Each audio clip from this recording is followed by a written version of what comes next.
Touch my robe! Scrooge did as he was told, and held it fast. Holly, mistletoe, red berries, ivy, turkeys, geese, game, poultry, brawn, meat, pigs, sausages, oysters, pies, puddings, fruit, and punch, all vanished instantly.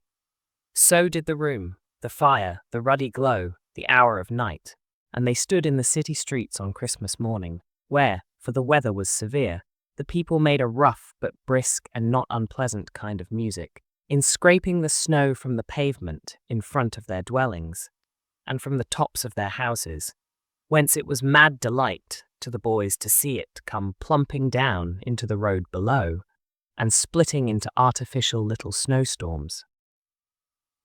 The house fronts looked black enough, and the windows blacker, contrasting with the smooth white sheet of snow upon the roofs, and with the dirtier snow upon the ground, which last deposit had been ploughed up in deep furrows by the heavy wheels of carts and wagons, furrows that crossed and recrossed each other hundreds of times where the great streets branched off, and made intricate channels, hard to trace in the thick yellow mud and icy water.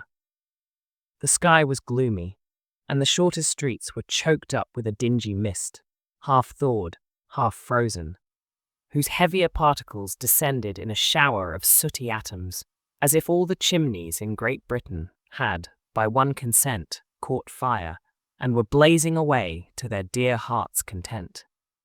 There was nothing very cheerful in the climate or the town, and yet was there an air of cheerfulness abroad that the clearest summer air and brightest summer sun might have endeavoured to diffuse in vain.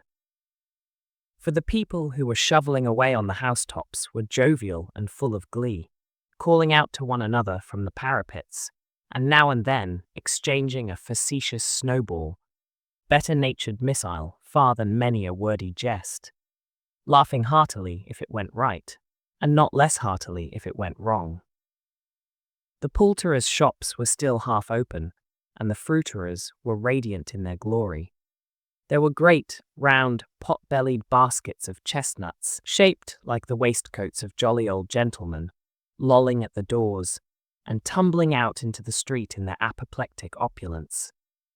There were ruddy, brown-faced, broad-girthed Spanish onions, shining in the fatness of their growth like Spanish friars, and winking from their shelves in wanton slyness at the girls as they went by, and glanced demurely at the hung-up mistletoe. There were pears and apples clustered high in blooming pyramids.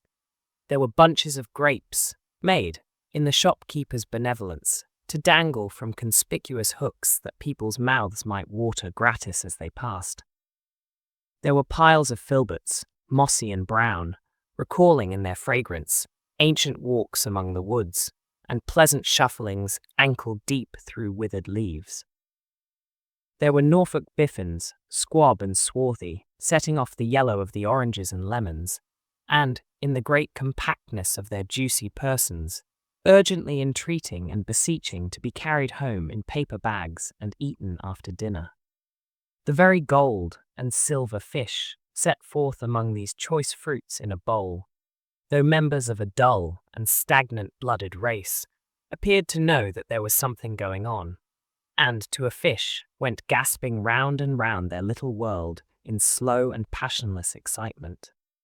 The grocers, oh, the grocers, nearly closed, with perhaps 2 shutters down, or 1, but through those gaps such glimpses. It was not alone that the scales descending on the counter made a merry sound, or that the twine and roller parted company so briskly, or that the canisters were rattled up and down like juggling tricks, or even that the blended scents of tea and coffee were so grateful to the nose, or even that the raisins were so plentiful and rare, the almonds so extremely white, the sticks of cinnamon so long and straight, the other spices so delicious, the candied fruits so caked and spotted with molten sugar as to make the coldest lookers-on feel faint and subsequently bilious.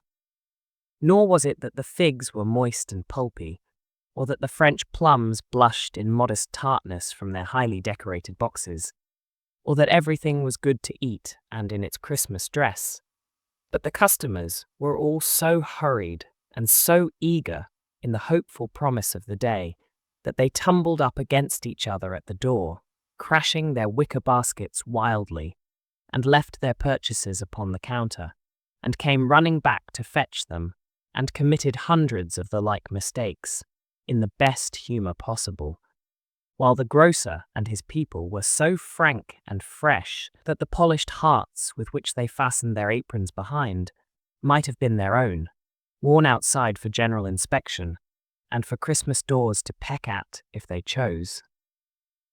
But soon the steeples called good people all to church and chapel, and away they came, flocking through the streets in their best clothes and with their gayest faces. And at the same time there emerged, from scores of by-streets, lanes and nameless turnings, innumerable people, carrying their dinners to the bakers' shops. The sight of these poor revellers appeared to interest the spirit very much, for he stood with Scrooge beside him in a baker's doorway, and, taking off the covers as their bearers passed, sprinkled incense on their dinners from his torch.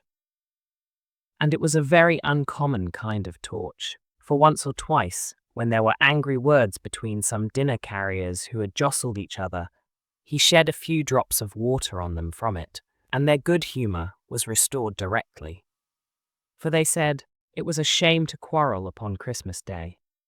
And so it was. God love it, so it was. In time the bells ceased, and the bakers were shut up, and yet there was a genial shadowing forth of all these dinners, and the progress of their cooking, in the thawed blotch of wet above each baker's oven, where the pavement smoked as if its stones were cooking too. "Is there a peculiar flavour in what you sprinkle from your torch?" asked Scrooge. "There is, my own." "Would it apply to any kind of dinner on this day?" asked Scrooge. "To any kindly given, to a poor one most." "Why to a poor one most?" asked Scrooge. "Because it needs it most." "Spirit," said Scrooge, after a moment's thought, "I wonder you, of all the beings in the many worlds about us, should desire to cramp these people's opportunities of innocent enjoyment." "Aye," cried the spirit, "you would deprive them of their means of dining every seventh day, often the only day on which they can be said to dine at all," said Scrooge. "Wouldn't you?" "Aye," cried the spirit. "You seek to close these places on the seventh day," said Scrooge, "and it comes to the same thing." "I seek," exclaimed the spirit. "Forgive me if I am wrong. It has been done in your name, or at least in that of your family," said Scrooge. "There are some upon this earth of yours," returned the spirit, "who lay claim to know us, and who do their deeds of passion, pride, ill will, hatred, envy, bigotry, and selfishness in our name, who are as strange to us, and all our kith and kin, as if they had never lived. Remember that, and charge their doings on themselves, not us." Scrooge promised that he would, and they went on, invisible as they had been before, into the suburbs of the town. It was a remarkable quality of the ghost, which Scrooge had observed at the baker's, that notwithstanding his gigantic size, he could accommodate himself to any place with ease, and that he stood beneath a low roof quite as gracefully and like a supernatural creature as it was possible he could have done in any lofty hall. And perhaps it was the pleasure the good spirit had in showing off this power of his, or else it was his own kind, generous, hearty nature, and his sympathy with all poor men, that led him straight to Scrooge's clerks. For there he went, and took Scrooge with him, holding to his robe, and on the threshold of the door the spirit smiled, and stopped to bless Bob Cratchit's dwelling with the sprinklings of his torch. Think of that. Bob had but 15 bob a week himself.